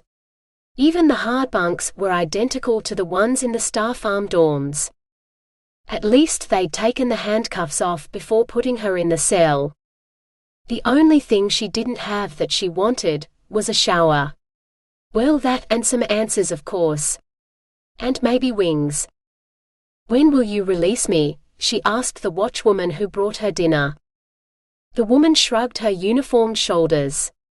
"Depends how long it takes the rescue crews to go through the wreckage, to see how many bodies there are. You'd better pray they find the others alive, or you'll be charged with their murders too." Kalina gripped the bars. Who else was in there? Who didn't make it out? She thought she'd managed to evacuate everyone, but if there was someone she'd missed, the watchwoman was right, and that would be another death on her conscience, right up there with Dad and Brendan. "The owner and his wife are still missing, last I heard," the woman said, departing. Kalina sat down heavily on the bed. Stars. While she and Wings had been fooling around, they should have been searching. Trying to find other survivors. Including possibly the only woman in the universe who could make ration bars palatable. She should have saved her. Or Wings should have, instead of sitting around in the dark watching her sleep. Now poor Carmen Blumstein was likely buried under the rubble of her husband's pub, taking her culinary secrets to her grave. A grave Kalina would find, wherever it was in the colony, to lay flowers on it. She'd also need to find a florist, but it would be worth it to honor the woman who'd cooked the only decent meal Kalina had eaten since arriving in the colony. The only decent meal she'd ever eat, if she didn't get released. How anyone could possibly think she could make, let alone detonate a bomb, it begged belief. There wasn't a window in her cell, but Kalina knew dinner meant it would be dark soon, so she'd probably be spending the night here too. Maybe if she was lucky, they'd let her out in the morning. "Oi, prisoner in the cells, you've got a visitor." "Coming down now," the watchwoman shouted. She sounded like she had her mouth full. Kalina was willing to bet she got to eat something better than ration bars. Kalina expected to see Flora at the bottom of the steps, ready to scold her for getting arrested, but instead it was Wings who emerged, still wearing that ridiculous and somewhat scorched bow tie. "What in hell happened to you?" Kalina demanded. An impish smile lit his face. "Funny story. Apparently I'm dead, blown up by some human's first terrorist, who objects to the first shot cantina facilitating closer human-Titan relations." His grin widened. "Even funnier, word is that the terrorist was a suicide bomber, who also happens to be you, and you were also killed in the blast." Kalina's mouth hung open. "That's fucked up. Ridiculous. A complete pile of shit. Oh, it gets better. All the news channels are praising me to the skies as the self-sacrificing hero who saved everyone else in the bar, and the colony has awarded me a posthumous bravery medal." He snorted. "When I approached emergency services to tell them you were the one who called for an evacuation, before taking charge twice in a move that probably saved both your life and mine, so it's you, they should be awarding a medal before begging you to work for them," the woman in charge nearly fainted. The watch officer on duty at the bomb site burst out laughing, "before she told me you'd been arrested." So I came here to spring you. Fallon, the head of emergency services, wants to talk to you. Kalina wanted to reach through the bars and hug him, but instead, she drew back. I don't know what the laws are like here in the colony, but back home, escaping from prison only meant a longer sentence. I can't go with you until my name is cleared. Wings produced a key. Not even if I have the key? The watch officer upstairs was in the middle of dinner, so I offered to come down here and let you out so she could finish. You're free to go. But they said I killed someone. Carmen. The cook. Wings burst out laughing. Which is probably why Fallon nearly fainted when I introduced myself a little after sunset, less than an hour ago. He stuck out his hand. Carmen Blumstein, though I do prefer Wings. Especially when we're naked together, and you're screaming my name. If she'd been wearing underwear, she was pretty sure they'd have combusted to ash at his tone. She forced herself to take his hand, just as big and capable as she remembered it. More than anything, she wanted to feel his hands on her again. Everywhere. With his free hand, he unlocked the cell door and swung it open. Your freedom, your worshipfulness. My mother did what? Never in a million years would Kalina believe it. We have video of the space elevator in its final moments. There is no mistake. The humans' first party sent out a broadcast just after the blast, claiming responsibility and saying they'd used exactly the same explosives they'd used on the space elevator and Exodus station, which we've already confirmed. And while it is not common knowledge on Earth or among the residents of the colony, those of us in the watch and emergency services are aware that the space elevator was destroyed by two suicide bombers working in tandem, Hella Triggs and Candace Brand. Triggs? That's Eva's mother. Kalina had seen Mum talking to Eva's mum at the farewell function, the night before all the farm stars had been sent up to Exodus Station to be loaded into stasis tanks on the Genesis, but never in a million years had she thought Mum and the shy, mousy woman were talking about becoming terrorists. When she'd first heard about the colony, Mum had talked about nothing else for months, how she and Kalina would make a new life in the stars, far away from everything they'd lost and the greedy corporations destroying Earth. Even the bushfire that had taken Dad and Brendan had started at an industrial site's generator plant, burning unchecked until it had jumped the factory's piss-poor fire breaks and rampaged through the countryside. Maybe if Mum knew the factory owner was in the space elevator with her, she might have done it. But surely she would have said something to Kalina first. Like goodbye. Instead, she'd made Kalina promise to shine bright among the stars and make her proud. Which might have been a goodbye, now she thought about it. I can show you the video. The last few seconds of your mother's life before she detonated the bomb that killed hundreds of people.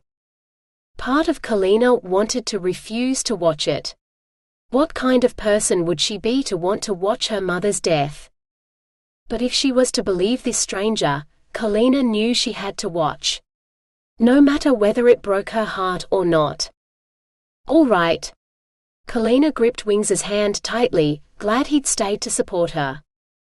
It took Fallon a long moment to find the video on her tablet, then send the image to a wall screen so they could see it better. It was grainy footage from a security camera, but Kalina would recognize her mum anywhere. She and Mrs. Triggs were the only women in the elevator car, which was full of men in expensive suits. Exactly the sort of men Mum couldn't stand. The two women exchanged nods, then unzipped their jackets. Each one wore a white t-shirt with the words "I love my daughter" emblazoned on it. A moment later, the screen went white, and the video ended. Play it again, Kalina insisted. The second time, she focused on her mother's face instead of the shirt. She'd seen that look of grim determination before, but not since Dad and Brendan's funeral. We believe they both had explosives strapped to them, with more attached to the elevator car itself, and inside the cargo hold beneath them, as well as on the ground. Additional explosives detonated in Exodus Station at the same time, which must have been planted by their accomplices, as neither woman made it up to the station. Kalina blew out a breath. So what you're saying is that my mother, the expert shot-firer, planned this out meticulously. She wanted to destroy the space elevator and all the rich men in it, and she did it for me. Which is why you think I blew up the pub. Fallon ducked her head. That and the surveillance footage of the first shot, cantina immediately before the blast, shows you seated at the table that was the epicenter of the second blast, talking to a man who is a known supporter of the Humans First Party. Kalina thought back to last night. Was it only last night? So much had happened since then. I only talked to 2 men in the pub. Wings here and Clive, who said he worked for you. There's no one called Clive in emergency services. Kalina pressed her lips together. Well, seeing as I didn't set any explosives, and I'm definitely not a supporter of any anti-alien group, I think you should take a closer look at Clive. He said he was saving people, and he also asked me to leave the pub with him, a few minutes before that bomb went off. Highly suspicious, if you ask me. What about Miss Triggs? Was she with you last night? Fallon asked. Kalina snorted. Eva's missing and no one knows where she is. She definitely wasn't with me last night, and if anyone from Star Farm saw her, they'd have made one hell of a fuss and taken her home. Is it possible that she might have come to the cantina in disguise? Fallon pressed. Kalina shrugged. Who knows? All I know is that I didn't see her. If you really want her found, you should get the TV stations on board and ask them to share a picture of her. Have everyone in the colony looking for her. Maybe if you say she's a suspect in the bombings, and offer a reward, you might have more luck. Stars know we'd like to know where she is and that she's safe. Flora feels so guilty that Eva hasn't been found yet. Fallon tapped her tablet. Violet, you can come in. It took Kalina a moment to realize Fallon had been speaking to someone on her comm, who'd likely been listening to the whole conversation. A watch officer no less, who sauntered into the room like she owned it, with eyes that matched her name. A titan of some sort, Kalina guessed. One with scary magical powers she couldn't even guess at. I told you they weren't working together. Just because their mothers were friends doesn't mean the kids were, Violet chided. Eva didn't have friends. She got along with us all well enough, but she was different. Like she was looking for someone who wasn't there. A boyfriend who'd promised to meet her in the colony, Kalina said. She talked about him a lot. Fallon snorted. She might have called him a boyfriend, but I'd use other names for him. She played the video again, then paused it on an image of Mrs. Triggs glaring daggers. You see that bloke in front of her mother? That's the guy who groomed her and started the whole Farm Stars program, just so that he could have a harem of young, pretty girls to prey on, starting with her. Kalina's mouth dropped open. He's old. Over 50. Over 60 actually, but he never made it to 70. Or Exodus Station. He died in the blast, along with everyone else. Mrs. Triggs wanted to save Eva from him, Kalina realized. If she followed the woman's gaze, he was the one she'd been staring at. And if she told Mum the same fate awaited Kalina, to become some rich old man's plaything, yep, Mum would have exploded on the spot. Because while Mum would have supported Kalina in any future she wanted, being manipulated by the kind of men who played with the world and then departed while it lay dying, Mum wouldn't have stood for it. Mrs. Triggs probably told Mum what those men had planned, and Mum would have planned all the explosives. The only thing that doesn't make sense is the damage to Exodus Station. If she knew I was there, she never would have put explosives there. The space elevator, yes, but not the station. Kalina shook her head. And Mum wouldn't have joined forces with paranoid anti-alien kooks.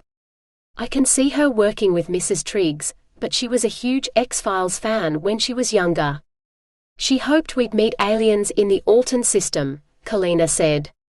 I wish she could have met you. She squeezed Wing's hand again. Very sweet, but you and your new mate might just have to cool it a bit until after you get out of witness protection, Violet said. What? Kalina demanded. We'd like to pretend you died in the blast, along with Mr. Blumstein here, and put out a call for Miss Triggs as the main suspect, Violet said. For how long? As long as it takes for us to find Miss Triggs, Violet said. It might be a few days or a few weeks. I can't believe she'd do something like that. Sure, the guy she's pining for might have been a pedophile piece of shit, but she said she loved him. If he'd been in the pub that night, paying attention to a different girl, I could see her getting angry and doing something, but you said he was already dead before we left Earth. You don't think Eva bombed the cantina, do you? Kalina asked. Violet shrugged. I won't know until I speak to her, and this is the best way to find her. This way, the whole colony will be looking for her. If she's innocent, she has nothing to worry about. What you should really do is arrest Clive, Kalina said. Violet and Fallon exchanged a glance. Perhaps, but not yet. What you should be concerned about is what you intend to do while you're in witness protection.